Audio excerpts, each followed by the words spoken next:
Hi again, everybody. Welcome to another episode of Community Generated.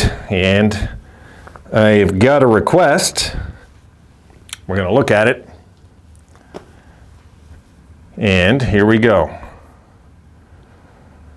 Shout out goes to Iron Noof. Iron, I'm guessing you're from Newfoundland. I'm just guessing. Hi Wayne, great video as always. I always love your content. Thank you very much for this channel. Welcome, buddy. I thank you guys. You know, I love the team just like you guys. I'm just a fan like you, Noof. I am. I always look forward to the next clip. So I was wondering, you're from Montreal. I'm not sure if you did a video about this before, but if you could, if not, could you do a video on how you became a Sabres fan? I'm from a small town in Newfoundland. There it is right there. Here I was guessing before. I'm from a small town in Newfoundland, and the Sabres culture just found me there, and I've been a Sabres fan since 1997. I would love to hear your story. All right, I'll tell you what, Iron Noof, I'll talk a little bit about myself, but I want to make it a community thing, okay? I will give you a bit of a rundown on how I became a Sabres fan, and that's why you see the background. I mean, for me, it's green, okay, right now. But what you guys see is the reason why I became a Sabres fan. Those three guys right there. I had, I don't need these no more. I grew up in the east end of Montreal. It's a very, very French neighborhood, and everything was hockey. Everything was hockey there.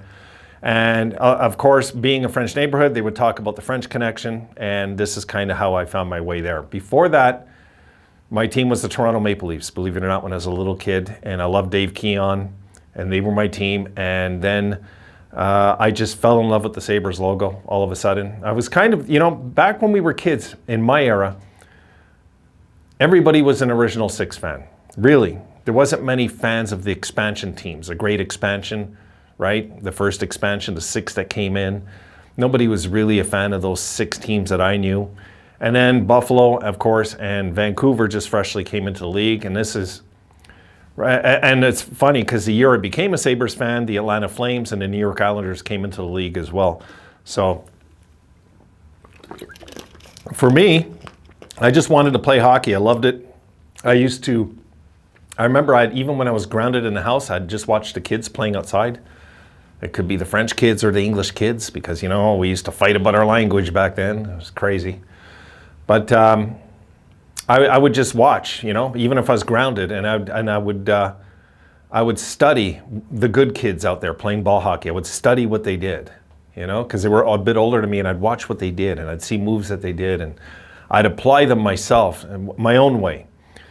So I can tell you my first year playing in Pee Wee, and my goodness, I wasn't very good my first year. I wasn't good. I got one goal my first season. My first season, I had one goal. It went off my knee in the net. That's how bad I was, okay? But then, of course, I got better after I really applied myself. And really, I mean, I'd be out all day. You know, when I became a teenager and I moved towards Ville Saint Laurent out here in Montreal, I moved from the East End to Saint Laurent. That's towards like west-north kind of thing from where I was living. And out there, I would, no joke, folks, I would be out like playing 8 to 10 hours a day. I'd skip school. I just wouldn't go to school. I would skip school and I would go play in the rink all day. Playing my boots, playing my skates. Playing my boots, playing my skates, depending how my feet were hurting, how bad they were hurting, to the point where I couldn't even walk home. I was so tired after, you know, after 8, 10 hours of playing, you're tired. Especially if you're not eating and you're just staying there all day. And, you know, they're good memories. They're just really, really good, thick memories. I've talked about this before, maybe not so in depth. I'll tell you one story. I talked about this on the channel a few years back or a year and a half ago. On my team, I remember my first team I played for was called the Bruins, believe it or not, guys. Yeah. And they were called the Bruins. And we were playing, anyway, I can't remember who we were playing, but anyway, it was in this, this league I was in, I was just a house league at the time. We had a really nice coach, I remember, and he asked who would want to play goalie. And of course, I threw up my hand and said, I'll play goalie, you know, because I loved goalie pads and I just loved the look of a goalie with all this equipment they had and the blocker and the trapper. So I wanted to play goalie. And did I? Oh my God, what a mistake that was. We lost, I think it was 10-3. think that was the final score, 10-3. I let in all 10 goals. I was terrible in nets. But why I bring up this story is I was so bad that like they were taking shots from center ice at me. Like that's how bad I was in nets in this game. Horrible memory, but a fun one now, you know, because I redeemed myself later on in hockey, of course, after that. But they scar you, these things. And I was in nets, and one of the parents went up to my dad and said, "Who is this kid in nets today?" My dad looks, he goes, "I don't know." He didn't admit I was his son. You know what I mean? That's how bad it was. That's how bad it was. So anyway, then we got this kid. His name was Jean, this little French kid. My God, he tore apart the league when he came in. I'll never forget this. His name was Jean, and he came in and ripped it apart. And we were just an average team. There was 2 powerhouse teams. We weren't one of them. And we played one of them in the first round. And we beat them right away in game 1 because he had like a hat trick or whatever. This kid killed it. I thought this kid's going to make the NHL. I don't know whatever happened to him. I'd be curious to know. And then he was, I think, out the next game. Anyway, it was a best of 3. We lost the next 2. So that was my memory of that. My first playoff series was that we didn't have our star and we were out and we lost, you know. And yeah, for me, I love the game. I fell in love with the Sabres because of the French connection and that era. For anybody that missed out on that era, like you said, you start following them in '97. I can tell you, Iron Noof, it was the most exciting Buffalo Sabres team ever. That 70 squad. That 70 squad was special. It should have won a Stanley Cup. There was so many good memories of that team. You would have, when we got to 1980 and didn't have a Stanley Cup yet, it seemed like something didn't make sense. So for the fans now, the younger fans now, to not have a Stanley Cup in our history, us guys that were there in the 70s with them, it hurts, you know, because we all know, any fan from the 70s will tell you the Sabres should have won a Stanley Cup. The Montreal Canadiens were just so damn strong.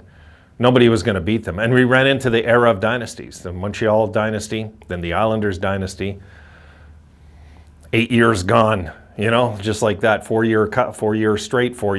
Then Edmonton comes and they win 5 of the next 7. And it is what it is. I mean, we just weren't meant to win a cup with that squad. And that's what, for me, as a Sabres fan, hurts the most, is that we didn't win a cup back then.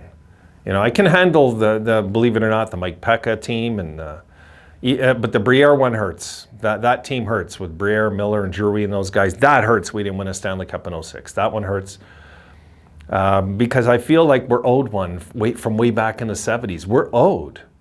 You know, we're really owed a Stanley Cup at this point. It feels like, for me anyway. Like, that's why I have no doubt in my mind eventually they'll get one. Time evens things out in sports, I believe, folks. I really do. Time evens things out. And I think in time we'll win a Stanley Cup because it's right. It should happen. It's a franchise that should win a Stanley Cup eventually. We've seen the Capitals break through. We've seen the St. Louis Blues break through just recently. And sooner or later, it's got to be our turn in there somewhere. And maybe even the Vancouver Canucks we'll see too in our lifetimes to break through, you know. There's certain franchises that should break through.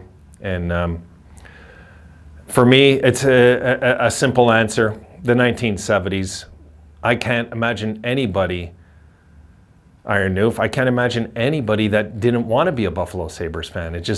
They were so exciting. They were such a fun team, a fun time to be a kid, and your heroes were Gilbert Perreault and Rick Martin, René Robert, you know. They're still my heroes to this day. They're still my heroes right now. They always will be, you know. Even if we win a Stanley Cup with other names, those guys back then will always be my heroes. They're the reason I became, I fell in love with this team, and I was here for life, you know. And I didn't just love the players, though. I loved the logo. I thought we had the coolest logo before I even was totally all in as a Sabres fan.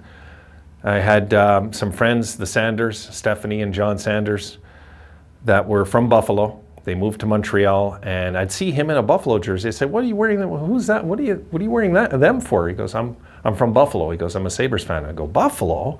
You know, and that was me like before '73, you know. So I was just a little confused because I was trying to find an identity, I think, as a kid. I kind of went through my phase of liking Bobby Orr and the Bruins for a few months, and then I liked the Rangers and Brad Park. And but the Sabres were just too cool not to stick with them forever. And really, I guess that's the simple answer. And going down memory lane, I'll always love the smell of a hockey rink, passing by it, looking at it, watching kids play.